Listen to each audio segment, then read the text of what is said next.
California midterm elections were held this week. Surprising results in the county races. Republicans are glowing red as a huge shift in political powers are going on this week. The Democratic Party retains control of the Senate. We have the latest. Voters have their say in state propositions. We've got the details coming up in this edition of Newscene.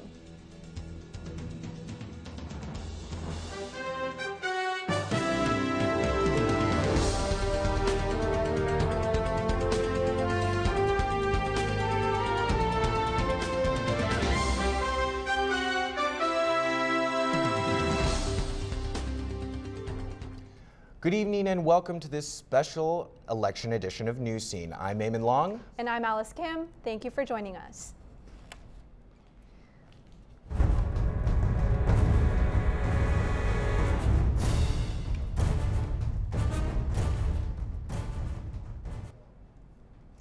The 2010 midterm elections took center stage this week across the country. In San Diego, 2 council seats were up for grabs and 2 board of supervisors seats were at stake. Voters also cast ballots for various propositions with some surprising results. It was a night filled with chants and cheers, anticipation, and victory. Businesswoman Lori Zaff took home the win, replacing outgoing city councilwoman Donna Fry. It was a really, long campaign and a hard-fought battle. But, tonight it's kind of like a wedding. We've been preparing for many months. Ron Roberts, the current county supervisor for District 4, defeated his opponent Stephen Whitburn and will stay put for another term. A lot of supporters, and they've been working hard for months, so I told them, enjoy yourselves tonight. Bill Horn, who ran against Vista City Councilman Steve Gromke, will be joining Roberts representing District 5. Well, Bill Horn has been a supporter of kids organizations for so many years and is just a generally very awesome, moral man, and we love him very much. So we come down and help him out every year. As for city propositions, in the spotlight was Prop D that would have raised the sales tax in San Diego was not passed. Do not expect some magic wand to come along to stop these cuts. There will be cuts in the budget. It's going to happen. Well, I'm disappointed. I think we were very honest with the public and letting them know what cuts we would have to make. We have to go back now and produce a budget that takes into account we have a $72 million deficit and make those cuts. Meantime, Sanders says while the budget cuts are still unsolved, he is impressed to see the voter turnout, which only shows that people are out there caring about the community and its changes. Voters are also rejecting Proposition J, a proposed parcel tax on all properties within the San Diego Unified School District boundaries. 37 states cast votes for governors and members of the House and Senate. Here in San Diego, Democrats celebrated some victories, but also suffered defeat. Mike Willey has more. Celebrations were short-lived at the W Hotel downtown. Here in California, the Democrats are winning.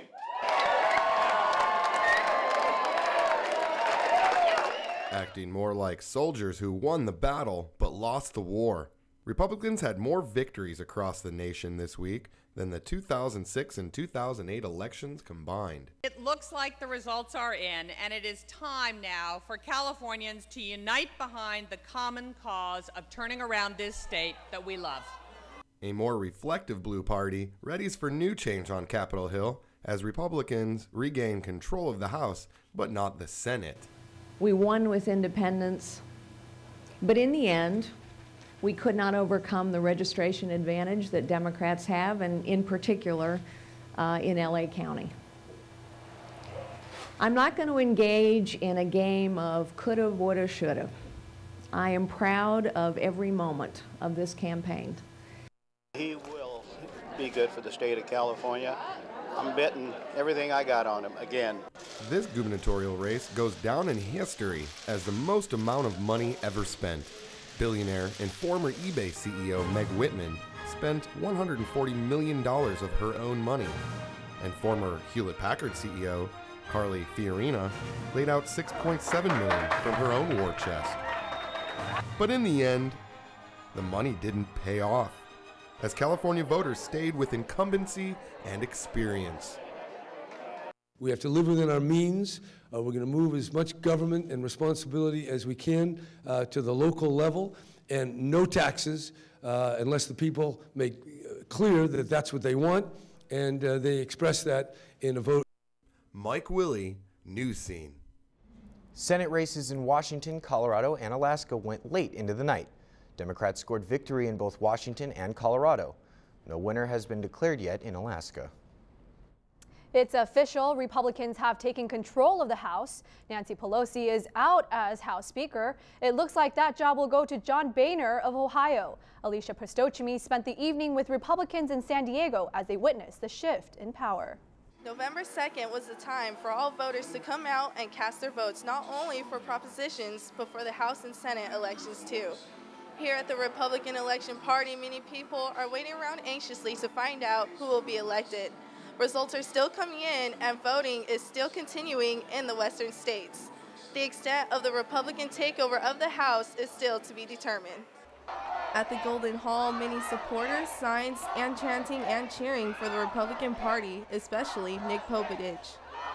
As the clock ticks, more and more people fill up the Republican Party at downtown Johnny Brown's. Roaring and cheering, watching numbers in the House go higher and higher, but not so great for the Senate. I'm very glad that the Republicans have been able to recapture the House of Representatives in Washington. However, I'm very disappointed that Carly Fiorina lost her bid to become our next senator. One by one, all the Republican congressmen give speeches about the long journey ahead. We can provide the quality of life that San Diegans deserve. They also spoke out about the goals which they hope to accomplish for the state and local community. To stop the spending, cut the taxes, limit the government, live within your means, just like all of us have to do right now. And last but not least, a huge disappointment as gubernatorial candidate Meg Whitman concedes to political rival Jerry Brown. With photojournalist Elias Ruelas, this is Alicia Prostochimi, Newscene. Meg Whitman reportedly spent an estimated of $240 million of her own money towards her campaign. It's the most money ever spent on a gubernatorial campaign in the United States. California voters rejected Proposition 19, the measure that would have made marijuana legal. As Kitty Harris reports, opponents went full force in the final days leading up to the election. And statistically, it's always been a gateway drug. Just Say No was a message given by Californians regarding Proposition 19. This initiative would allow the legalization of marijuana use within the state. You know what? Californians and Americans, we already have enough license. We don't need another one. I have a right to inform other people of the dangers of marijuana because I've seen it from the inside. Do we really want California to be the drug dealer of the whole United States? Not everyone shared the same point of view. Current drug policy does not address drug problems. It just makes them illegal. So now, in addition to having a drug problem, you're labeled a criminal, and we throw you in jail. For others, the deciding factor was a moral issue. I voted my conscience. On the ballot this year, Proposition 23 also raised eyebrows and opposition. I believe we should repeal AB 32. AB 32 is a job killer. California voters stood firm on their opinions. I think it's another way to raise money. With photojournalist Jim Smith, this is Kitty Harris, Newscene. Even star power, from Hollywood couldn't convince voters. Celebrities such as Snoop Dogg and Sting were among those who campaigned in favor of Prop 19. The results for California's propositions are more out than in. Out of the many possible additions, only 4 were included. Prop 19, the permittance to regulate, tax, and distribute marijuana, was rejected, along with Prop 23 and 24. 23 would have suspended our greenhouse reduction rules indefinitely, and 24 would give the businesses the green light to lower tax liability. Proposition 22 passed, prohibiting the government from taking local funds, and Prop 26 requiring a supermajority vote to increase local and state fees. And since Prop 20 passed, elected representatives will be removed from the process of establishing congressional districts and transfers. One local congressional race gets heated. We have exclusive video of the showdown between Popedich and Filner coming up. The San Diego community comes together to honor a fallen officer shot in the line of duty. We'll show you the full story after the break. Elections ran smoothly throughout the evening except one local race. The 50th congressional race heated up and turned into a shoving match at Golden Hall when the opponents came face to face. Newscene's James Smith has the exclusive story. The electoral process was in high gear Tuesday night, and Newscene had a front row seat. The man's a liar. Anytime he opens his mouth, we shut him up. That's what we do the rest of the night.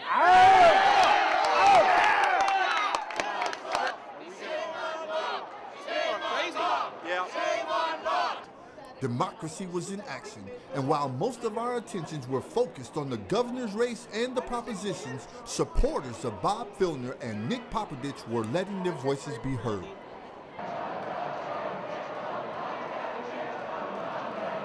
Then passion overcame principle.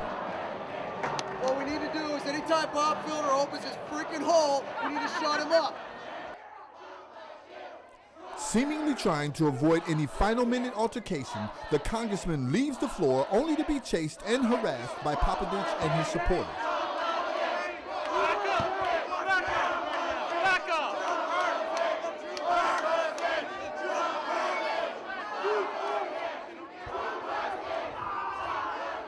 According to a member of the Popovich camp, the confrontation was partially over allegations that Filner had lied about saving a woman's home from foreclosure.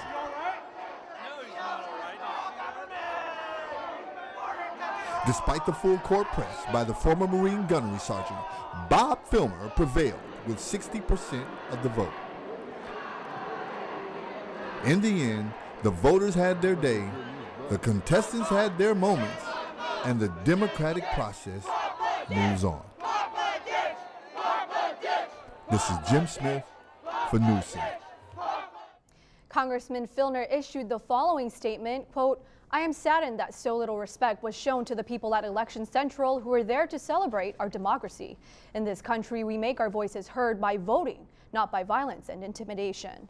Several attempts were made to get a response from the Popovich campaign, but our calls were not returned. Whether it was the governor's race or Proposition 19 that would have legalized marijuana in the state, students at City College had their reasons to cast a ballot on Tuesday. Yeah, I'm just focusing on school. I really like just the issues didn't really concern me either. Everything's pretty good except for the House of Representatives are now in the Republicans' favor, but the Democrats still have the Senate. I did vote and everything went as well as I had hoped for except for Prop 19. Now we have Jerry Brown as governor, so hopefully he steps up and does what he has to do. I'm glad that Jerry Brown's the governor, but I was really disappointed that the legalization of marijuana was not passed. If they didn't vote, they can't complain. An NBC Wall Street Journal poll in September found only 35% of 18 to 34-year-olds were enthusiastic about this election. President Obama is on his way to India today to start his 10-day Asian trip, working to expand export markets and strengthen security cooperation. He plans to make stops in India, South Korea, and Japan. This comes after Wednesday's intense election returns. President Barack Obama spoke about losing Democratic control of the House and Republicans taking significant ground in the Senate. The president blamed the economy for the Democratic losses and acknowledges that his policies have not done enough to boost jobs. Over the last 2 years, we've made progress, but clearly too many Americans haven't felt that progress yet, and they told us that yesterday. And as president, I take responsibility for that. We were in such a hurry to get things done that we didn't change how things got done. And I think that frustrated people. In the months before the new Congress gets sworn in, President Obama says he wants to work with Republicans on the Bush tax cuts, extending unemployment insurances, and the issue of gays and lesbians serving openly in the military.